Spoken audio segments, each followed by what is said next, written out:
I'm Tim. Back in my son's playroom doing another random review. This is Kroger Value Gelatin. Kroger was a grocery store chain that started in Cincinnati, Ohio, but it's since grown on to be a national chain. So the main reason that we're doing this is actually because I found this in the bottom of my refrigerator and it's been expired for several months. May 14th of 2012, Best By date. Before I pitched it into the garbage can, I thought Tim and I should try it. Another reason that I didn't eat this when it was fresh, you might be wondering why did I let it go to waste, is because I tried to give some of it to my son several months ago and it broke him out. He started having like, you know, some, so this stuff is pretty potent. oh dear. I can't afford to take time off work. Yeah. We got well, you might go to work looking like the lesser half of Harvey Dent tomorrow, but Tim's got strawberry. I'm going to go with lemon. Your usual JellO consistency.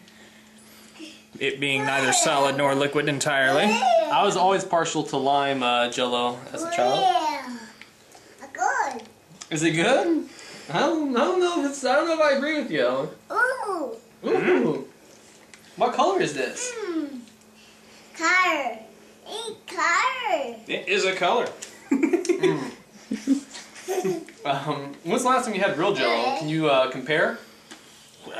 Real JellO is defined as what? Like the name brand. Oh, I don't know that I've ever had that in my life. Oh wow! Okay, there you go. I'm learning something new about Tim every day. It's fascinating. If it's generic, I go for it. What can I say? Yeah. What can I say? It's got the correct consistency. I mean, the flavor's not bad. Yeah, it's maybe it's like a mental hurdle. But yeah, I mean, I guess technically, blind taste test. I could probably eat this without knowing better. But knowing what I do know, I'm probably not going to finish it. Color. You don't want any of this, buddy. You really? Red. Yeah, it's red. What about this one? Yellow. Yellow. There you go, man. Owen knows what's up. But what he doesn't know is that I'm throwing this away. Sorry, kid. Thanks for watching another review. Hey man, while I'm rocking the shirt, Megan Dia, check them out, megandia.com, or you can also check out diaframptonmusic.net, throwing out a plug there. Now I'm going to go put on my biohazard suit and get rid of this mess. Ooh. Mountain Dew, that unnatural green liquid that seems to radiate from inside that translucent bottle, maliciously targeting your teeth for the rotting. Like the fruit of the tree of knowledge of good and evil before it, for many children, Mountain Dew was the forbidden fruit, the drink that was deemed to be too highly caffeinated for consumption by kids, mostly because parental units had trouble maintaining any level of control over their little ones whilst on the sugar and caffeine high. The beverage was first brewed in the 1940s and was acquired by PepsiCo in the 1960s. The main version of this citrus drink is currently made with high fructose corn syrup, but recently a throwback edition was released with sugar in its stead. Which one is better? Does it really cause a reduction in penis size or a lower sperm count? To the latter, the answer is probably not. To the former, let us find out. Alright, for the purposes of this video, to avoid confusion, this shall be referred to as Mountain Dew, and this shall be referred to as Mitten Dew, since evidently vowels are for losers these days. We're going to start out with the Old Faithful that I'm well acquainted with.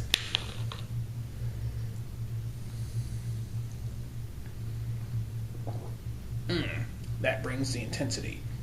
And there's the burn. Now let's see what the classic was like.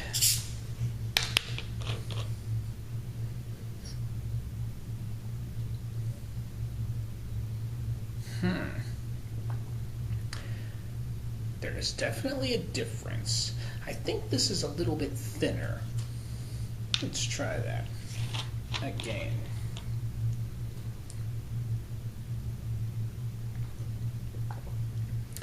Yes, I can definitely say that Mitten Dew has a slightly thicker consistency.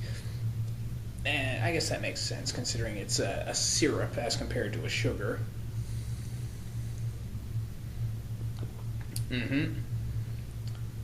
There's definitely a very different flavor to it. I would almost call it less intense. Perhaps it's not quite to diet levels, but it's kind of flirting with that ballpark.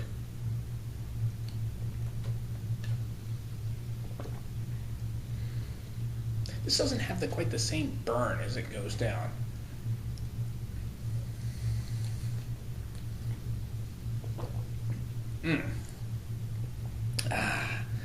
Food and beverage is supposed to hurt a little bit. This definitely has a slight burn going down. Which one do I like better? It's hard to say. I definitely see myself drinking this a little bit more often, perhaps because it's more common, but also because I'm kind of used to the burn as it goes down.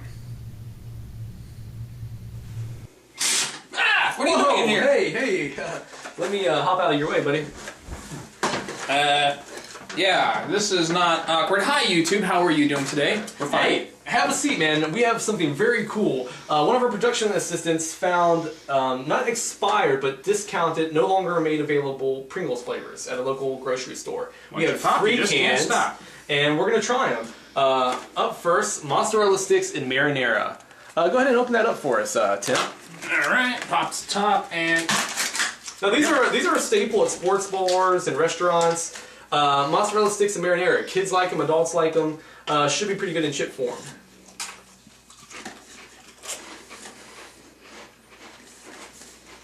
I kind of like this. it doesn't taste all that different from a normal sour cream and onion Pringle to me. You know what it reminds me of is that marinara sauce. It brings to mind pizzerias back from the 90s. Those pizza flavored chips. I could snack on these though. They're definitely not bad. No, pretty good. Up next, Mexican layered dip. This is from the restaurant Cravers online. Have you ever had Mexican layered dip, Tim? No, I haven't. I've seen this at parties and stuff before. People will have it out, picnic tables. It's got black olives, tomato, cheese, bean, beef, typically sour cream. None of which do I see on here. I am master of the obvious.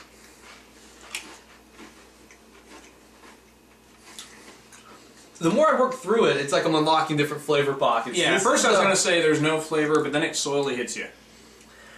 You know, I'm actually kind of surprised that the geniuses at Pringles have yet again been able to kind of capture multi-flavors in one chip. Yeah. Because it's not just one thing going on here. It's not just, taco beef, which would have been a cheap, spineless way out. It's not just cheese or... I really thought taco seasoning would be the predominant taste here. But I really do feel like I can taste, maybe some veggie... I kind of like this one too. I'm getting like onion in here, which is strange because I wasn't expecting that. Huh. So I would say right now they're batting 2 for 2. And to be perfectly honest, this next one's going to be a real treat. I think smoking hot ranch. Now, 2 things that I typically don't think of being together. Yeah, I eat lots of ranch on everything. I eat it on my fries, my chicken, all sorts of stuff. None of it's ever really been hot. Now Pringles, I got to make an admission, and I'm sorry, folks at Pringles. I have not bought Pringles in a couple years. Just kind of got burnt out on them. But what I'm tasting tonight might change this off my head. Yeah. So this is the one we were most interested in trying. Let's see if it lives up to the hype.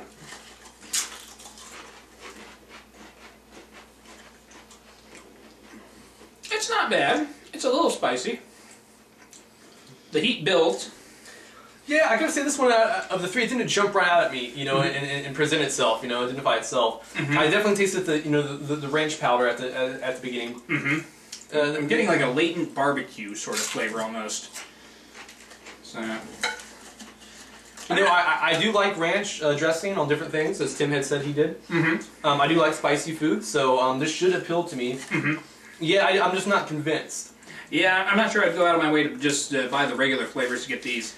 And this is the extreme variety with the big X. Everything goes extreme.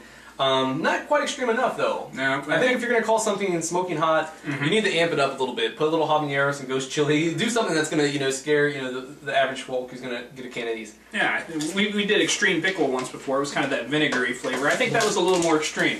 So closing out this segment, Tim, I want to know your favorite, but first I'm going to show you guys mine. Wrong can. Mexican layered dip was my favorite.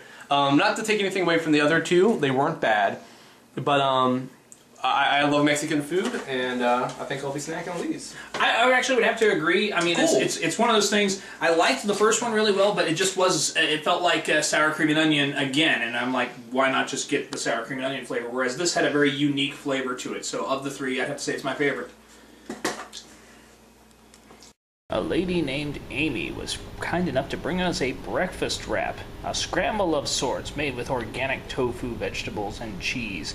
I've always been a fan of toaster scramble, sausage, and basically everything that's not in this, so I imagine I'm going to detest it. But let's find out.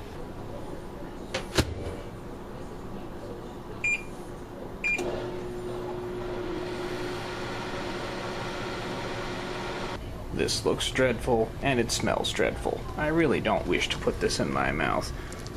Oh yes, nice and green with fake egg.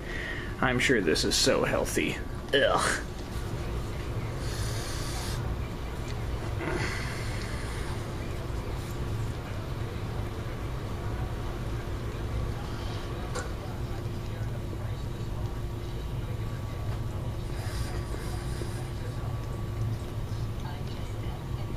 Okay.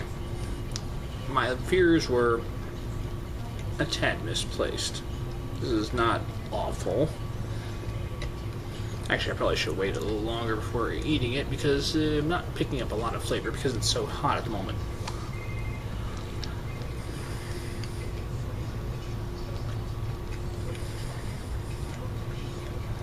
Okay, I take it back. I was too hard on you. Retailing at about $2.50. This isn't terrible, and I suppose it might be healthier than eating actual meats and stuff like that.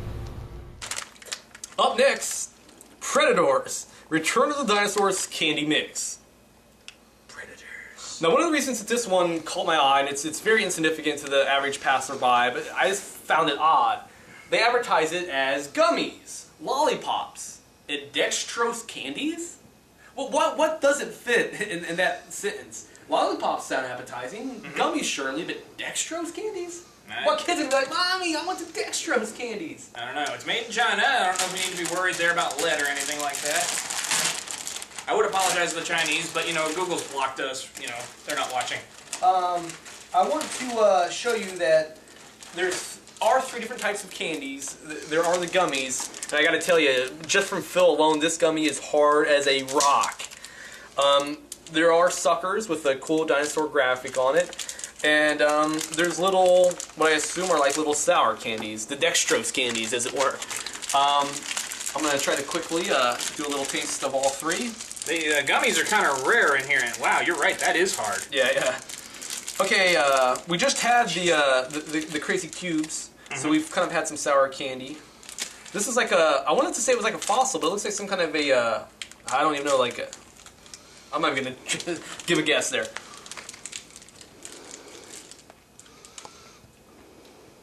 I guess this is supposed to be like a raptor, maybe, or a rex. Or... Pop it in your mouth. That's a little different. The texture, it's like very brittle. Yeah. It's not... Okay, there's the strength that I was going to say was missing, but again, it's a delayed reaction. I was a little surprised, yeah. The suckers, you kind of know what you're getting in for, but I feel I owe it to you to try them, so... I never did like these kinds of suckers when I was a kid. That they're you can just tell they're powdery, they're very off-putting, very dry. They tear up the roof of your mouth. Yeah, it's like powdery. I think is a good explanation. This time we're going to bed. All right, this is our gummy. It's so gummy, as you can tell. Look at that. That is. All right, let's see how it tastes. My gummy is actually broken into pieces. Gummies are not supposed to break into... Did you hear that? Oh! That's not gummy! That's glass! It's fine china. I'm not even gonna try a bite of this. This is, mine is literally sharp as glass. Like, I can slit my wrist. This is like trying to eat your eraser, is what it's like. Alright. Neither of these were great, but I gotta say, Crazy Cubes is the winner by default. Even though I love anything with a dinosaur graphic that scores it extra points, not enough to win over my heart. I'm sorry, Velociraptor and Ankylosaurus, my personal childhood favorite. They're going to eat us. Ah.